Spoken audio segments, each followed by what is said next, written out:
what's happening in Telangana. Let me now take you to the University of Hyderabad. Several students of the University of Hyderabad were detained by police on Sunday after they staged a protest. In the heart of Hyderabad lies 400-acre patch of dense green forest, a quiet place where peacocks roam and pythons curl under ancient stone, and the air feels cleaner just by being there. It is not any tourist map, but to the people nearby, it is life. But in April 2025, very recently, bulldozers rolled in overnight while the city celebrated Ugadi and Eid. Chainsaws echoed through the silence. The Gachibowli forest nearby Hyderabad Central University became the site of quiet war between growth and greenery, cement and soil. This is not just about forest, it is about how we decide what matters more, prosperity or peace, GDP or groundwater. Today in episode 18 of The Bigger Picture, we are going to explore the Hyderabad Central University's forest issue.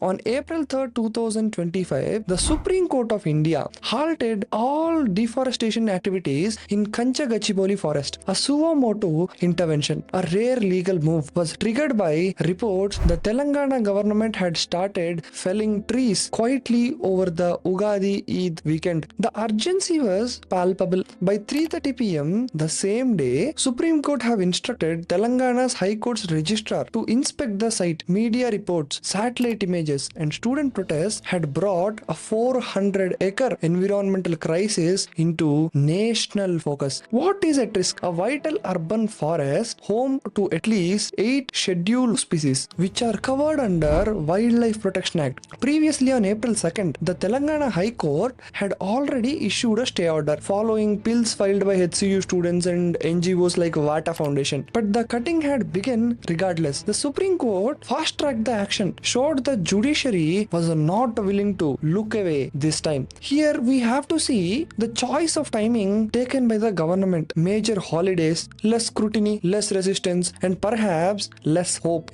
The trees were not felled even during a storm. They were felled during silence. Children laughed under fireworks while peacocks scattered in panic. A bulldozer's blade doesn't need applause, just absence. Some trees took decades to grow. It took one night to bring them down. Not every war is televised. Some happen between the cracks of celebration.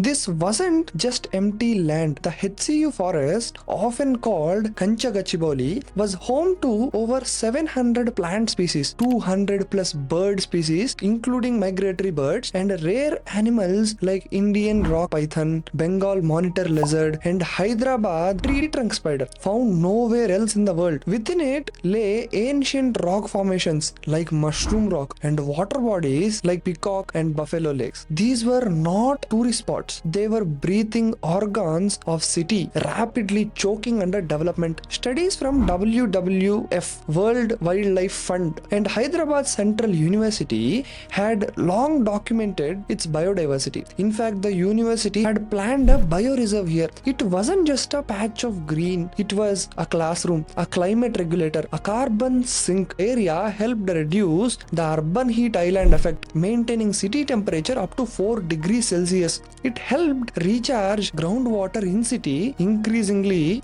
relying on tankers and dry borewells. A bird that will never return, a child who will never hear silence broken by wings, a rock older than kingdoms pushed aside like trash here. When we lose forest, we don't just lose trees, we lose time.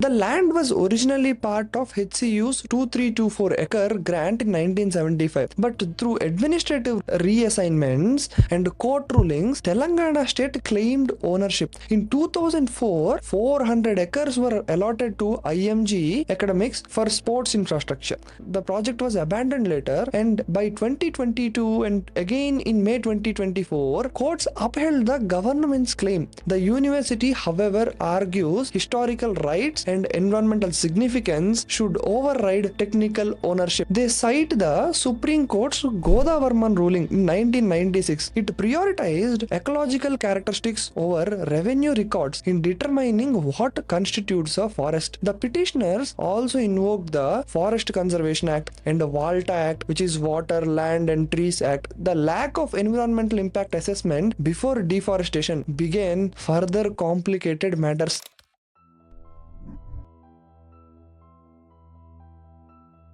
The Telangana government plans to convert area into IT park, expecting 50,000 crores of rupees in investments and over 5 lakh jobs, with Hyderabad becoming tech sector. Every acre is seen as economic engine. Adjacent lands already have helipads and very high rises. Officials argue that forest is not pristine and its utility is outweighed by development needs. But this argument reduces nature to numbers. Environmentalists argue that once destroyed, the ecological value is irreplaceable. 50,000 crores of rupees can't regrow a 200-year-old tree or bring back extinct species. If GDP is only metric, forests will always lose. But can city truly grow if its lungs collapse?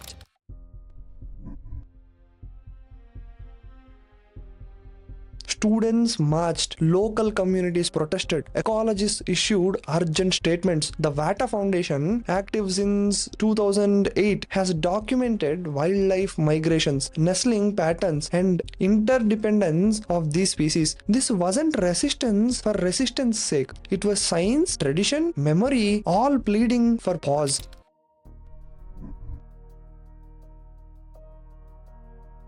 Over 10,000 trees potentially lost, increased dust, heat, and water stress projected for nearby residential zones, groundwater recharge capacity threatened, migratory birds displaced, noise pollution rising. Students report higher daytime temperatures on campus. What happens in Kanchagachibowli forest doesn't stay there. It reshapes air, water, temperature, and memory across Hyderabad. These are the possible ripple effects if this 400-acre forest is disappeared over a night.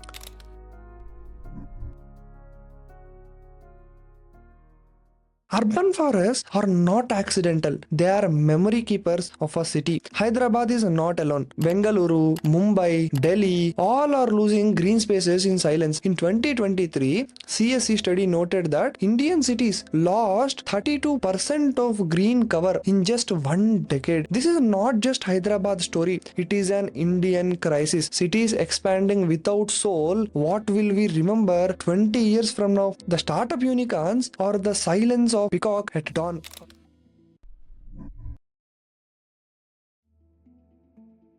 The HCU forest may still survive or it may not, but this much is clear. Our idea of development must evolve. Jobs do matter, I agree on that. Growth matters, but not at the cost of irreversible ecological collapse. The future of Indian cities depends on decisions made in courtrooms, classrooms, and boardrooms today. If you have watched till here, you are probably loving this video. Let the algorithm know by liking it and dropping your thoughts in comments. This is Rohith Sharma signing off until next episode. Politicians don't run India. Yes, you heard it right. They are just temporary faces coming and going after every 5 years. The real power lies with bureaucrats, an unelected class of officers who silently rules this nation, untouched by public opinion or Indian elections. They control your money, your laws, your daily life, and even your freedom. And there is nothing you can do about it. India's bureaucratic system is crafted by the British to control us, and even today India is following the same old system. If you think elections do matter, think again. Politicians promise, but bureaucrats decide. India claims to be world's largest democracy. I tell this in every video, but is it really democratic when unelected bureaucrats wield so much power? Today we expose the truth about bureaucrats and the bureaucratic system in India, the truth about real rulers of modern India, the hidden faces behind every government decision. Let's